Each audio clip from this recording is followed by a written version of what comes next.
And the question of legacy is, I know, something very central to the thinking of our next speaker, a cherished friend, Dr. Thandwa Mthembu, who is the Vice-Chancellor of the Durban University of Technology, and who I know will bring to this conversation the precision of mathematics, which is his chosen vocation.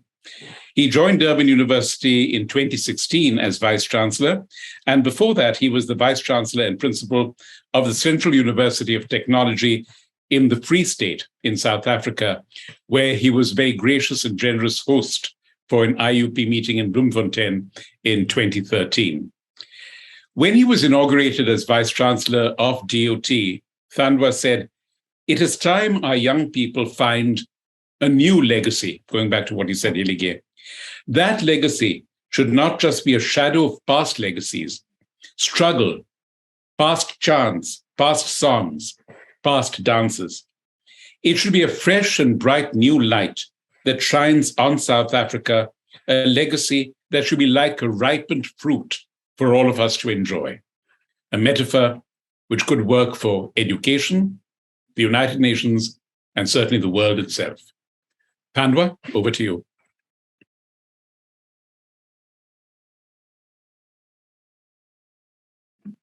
Thank you very much, Ramo, for that very nice and generous introduction. And I should also thank my friend Fernando, my president of the IAUP,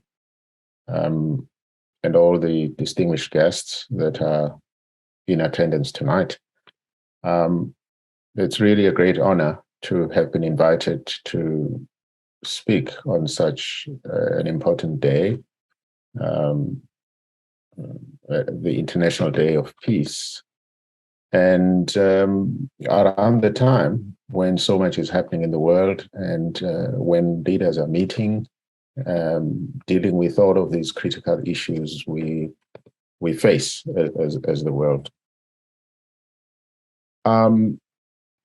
Ramo introduced me as a mathematician, but mathematics has never been able to resolve the issue of peace. So I'm on the back foot on that.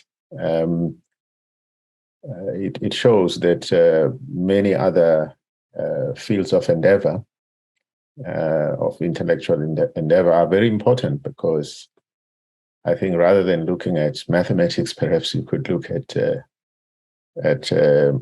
how societies live.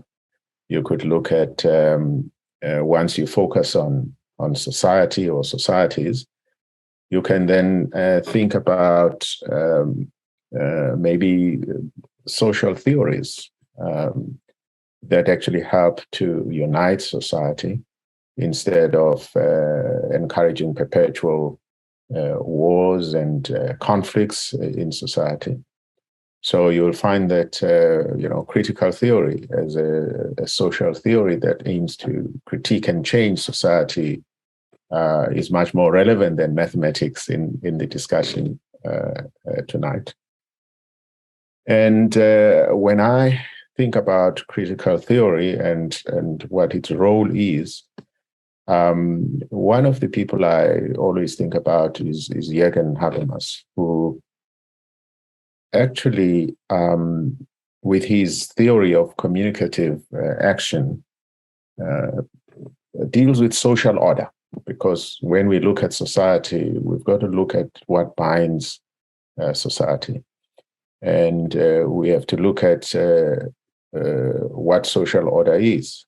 And Jürgen Habermas talks about the capacity of actors in society to recognize intersubjective validity of the different claims on which social cooperation depends. Because what leads to conflicts, what leads to wars, is the lack of that recognition of intersubjective validity of the different claims. And when you look at the war between Ukraine and Russia, and some arguments from people who will argue on what happened in 1945 at the end of the Second World War, what agreements were reached, and so forth, forgetting to recognize that intersubjective validity of the different claims, because there are claims now of people who probably had not been born in 1945 when whatever agreements were made. So I want to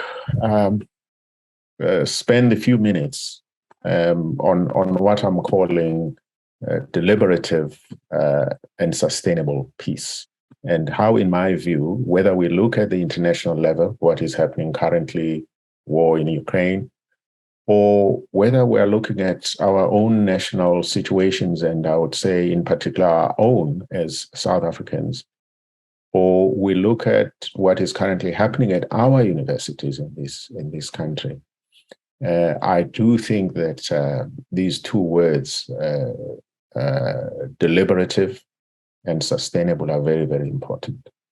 And again, going back to Habermas, Jürgen, and he's of course written. Many people in this audience know better about him than a mathematician does. His writings also focus on different types of democracy we have in the world, deliberative democracy, which I think is most suited in a university setting, because unlike the maybe participative and aggregation of views from different parts of society, the aggregative democracy,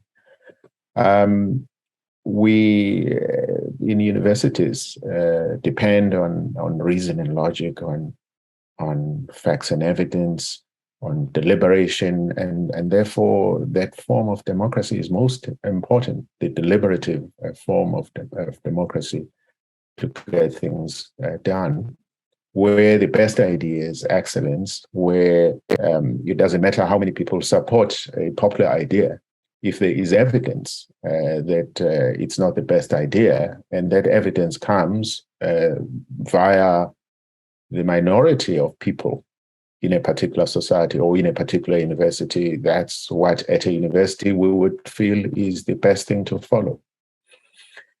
So I've already mentioned that what is happening in the Ukraine lacks what Jürgen Habermas tries to warn us about, that we've got to think about our reality in terms of all the ideas that are on the table, and understand that we always have to come up with something that makes sense in that situation, rather than perhaps whatever historical situation you may have. And that takes me also to the word sustainability. And of course, I like the Brundtland definition of sustainability, which is development that meets the needs of the present without compromising the ability of future generations to meet their own needs. So at the international level, you could look at what is happening now in Ukraine. You could think about whatever needs, whoever has the needs currently, and what they are doing in order to safeguard or sustain those needs or provide for those needs. You could ask the question whether that is not compromising the ability of future generations to meet their own needs. So that's why I chose both deliberative and sustainable peace, because I think these two elements, deliberative and sustainable, are very important for us as the higher education sector to take lessons. Now, coming to our own national situation, most of the world knows very well about our hero, Nelson Mandela, who really chose for our country a deliberative and sustainable approach, in my view. And there are many critics of what he did for our country. And I like what Hiligia said earlier about agendas that are all over the place, that are based on race, based on all sorts of things that are not about uniting us, but dividing us perpetually. Nelson Mandela chose the path of peace as opposed to war and unending conflict in our country. And that seems to have been forgotten, because many people are asking, where are we as a country in light of whatever some of us might claim about the contributions Nelson Mandela made? But I think we'll eventually go back to where he started us. Because right now there is so much disunity everywhere, based on ideology, based on race, based on ethnicity, based on many things.